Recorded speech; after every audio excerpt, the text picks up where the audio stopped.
جو لوگ سوچ رہے تھے کہ بٹ کوائن ایک سیف انویسٹمنٹ فنڈ ہے، لیکن آج ایک نئی نیوز آئی ہے جس میں ایک بہت بڑے انویسٹر کا نام ہے مسٹر جم کریمر۔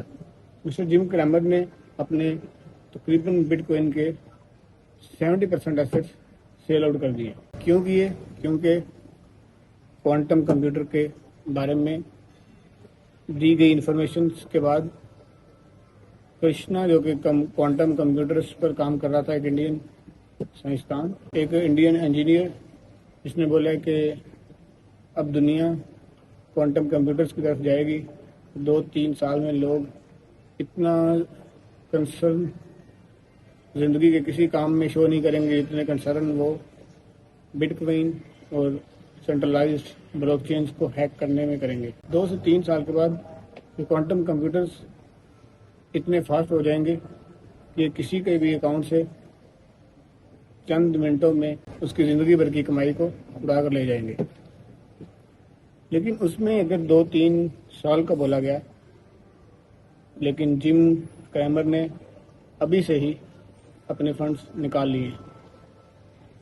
یہ تھوڑا جلدی ہو سکتا ہے۔ دوسری طرف آئل، اس ٹائم اگر گلف کنٹریز کا آئل نہیں بک رہا یا گلف کنٹریز کا آئل ضائع ہو رہا ہے، اس آئل کے سیل آؤٹ نہ ہونے کا سب سے زیادہ فائدہ اس ٹائم اٹھا رہا ہے امریکہ۔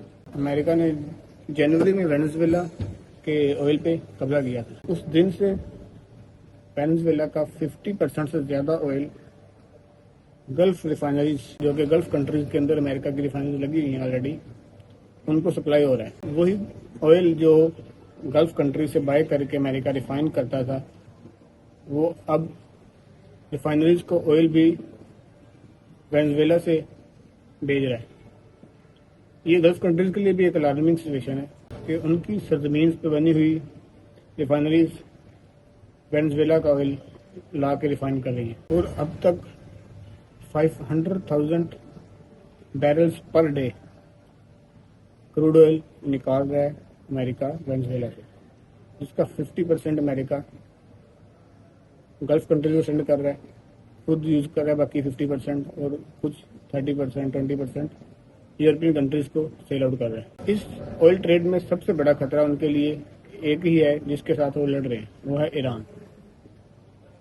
امریکہ ایران سے اس وجہ سے بھی لڑ رہا ہے کہ جو تیل امریکہ بیچنا چاہتا ہے $30، $50 پر بیرل، وہی تیل ایران $15 پر بھی بیچنے کے لیے ریڈی ہے۔ امریکہ اپنے پروفٹ اور اپنی سیل کے لیے ایران کے خلاف جنگ کر رہا ہے، اور اس ٹائم امریکہ کے بڑے بڑے جو فائنینشیل رائٹرز ہیں وہ بول رہے ہیں کہ اس ٹائم امریکہ کو سٹینڈ کرنے کے لیے، اور یا آئل کی مارکیٹ میں امریکہ کا سٹینڈ بنانے کے لیے سب سے بڑی لیکیج کرنے والا کنٹری ایران ہے۔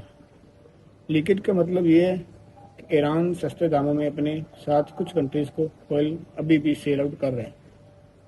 وہ ایران کی جو سستے داموں میں کی جانے والی سیل ہے وہ امریکہ کو چبھ رہی ہے، جس کی وجہ سے جیسے چائنا سستے میں آئل بائی کرتا ہے ایران سے، اور وہ سستے میں پروڈکٹ بناتا ہے، جب سستا پروڈکٹ مارکیٹ میں آتا ہے، امریکہ کا برانڈڈ پروڈکٹ پرائس ڈفرنس کی وجہ سے تباہ ہو جاتا ہے، جبکہ چائنا کی ٹیکنالوجی اس برانڈڈ پروڈکٹ کے مقابلے میں پروڈکٹ تیار کرتی ہے اور امریکہ کو ٹف ٹائم دے کے اس پروڈکٹ کو چیپ پرائس پہ پرووائڈ کرتی ہے، جس کی وجہ سے چائنا اس ٹائم پروڈکٹ کی ٹریڈ میں دنیا میں سب سے زیادہ سیل اور راج کرنے والا کنٹری بن چکا ہے۔ ایران کو کنٹرول کرنے کے ساتھ ساتھ امریکہ چائنا کو بھی اس ٹائم کنٹرول کرنا چاہتا ہے۔